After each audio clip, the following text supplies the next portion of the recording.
Chers bien-aimés dans le Seigneur, Shalom. Aujourd'hui, nous allons parler sur les conséquences de l'exécution du rituel. Alors, nous allons voir rapidement dans Matthieu chapitre 3, le verset 16 à 17. Dès que Jésus eut été baptisé, il sortit de l'eau. Et voici les cieux s'ouvrirent, et il vit l'Esprit de Dieu descendre comme une colombe et venir sur lui. Et voici une voix fit entendre des cieux ces paroles. Celui-ci est mon Fils bien-aimé, en qui j'ai mis toute mon affection. Amen. Alors, chers bien-aimés de Dieu, ici nous pouvons réaliser la joie de Dieu. Jean-Baptiste a imposé ses mains sur Jésus, c'est-à-dire il a fait le baptême à Jésus et nous pouvons réaliser la joie de Dieu dans ce passage-là jusqu'à ce que le ciel même s'est ouvert. Ça veut dire que c'est une grande joie pour Dieu, n'est-ce pas? Alors, pourquoi Dieu est si content comme ça? Nous allons voir rapidement dans Romains chapitre 5, le verset 19. Il dit, car comme par la désobéissance d'un seul homme, beaucoup ont été rendus pécheurs.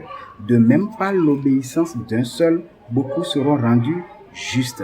Amen. Donc, directement, nous pouvons réaliser que la joie de Dieu est liée à l'obéissance de Jésus-Christ, parce que ce n'est pas n'importe qui peut accepter ce grand fardeau-là. Vous voyez un peu. Maintenant, qu'est-ce qui s'est passé après que Jean-Baptiste a imposé ses mains sur la tête de Jésus? C'est ça, nous allons voir maintenant dans Ésaïe chapitre 53, le verset 6. La Bible dit, « Nous étions tous errants comme des brebis, chacun suivait sa propre voie, et l'Éternel a fait retomber sur lui l'iniquité de nous tous. » Amen. Ça veut dire quoi? À travers l'imposition des mains de Jean sur Jésus, ce que Dieu a fait quoi? Dieu a transmis maintenant la responsabilité du péché de l'humanité sur Jésus. Oui, c'est vrai, au début, Jean ripostait. Mais quand Jésus-Christ lui a expliqué, il a compris et puis il a exécuté. Donc, à travers l'imposition de Jean sur Jésus, le péché de l'humanité, la responsabilité du péché de l'humanité maintenant est tombée sur qui? Sur Jésus. Cela, c'était déjà une prophétie, c'était déjà prophétisé. Vous comprenez? Maintenant, à travers Jean, ça s'est réalisé maintenant sur Jésus. La prophétie est déjà accomplie maintenant sur Jésus. Ça veut dire que désormais, nos péchés ne sont plus sur nous, mais c'est sur qui? C'est sur Jésus. À travers Jean-Baptiste, la responsabilité de nos péchés a été transmise à Jésus. Même le péché de Jean-Baptiste maintenant n'est plus sur lui, mais c'est sur qui? C'est sur Jésus. La Bible dit, « Nous étions tous errants comme des brebis, et chacun suivait sa propre voie, et l'Éternel a fait retomber sur lui l'iniquité de nous tous. » Amen.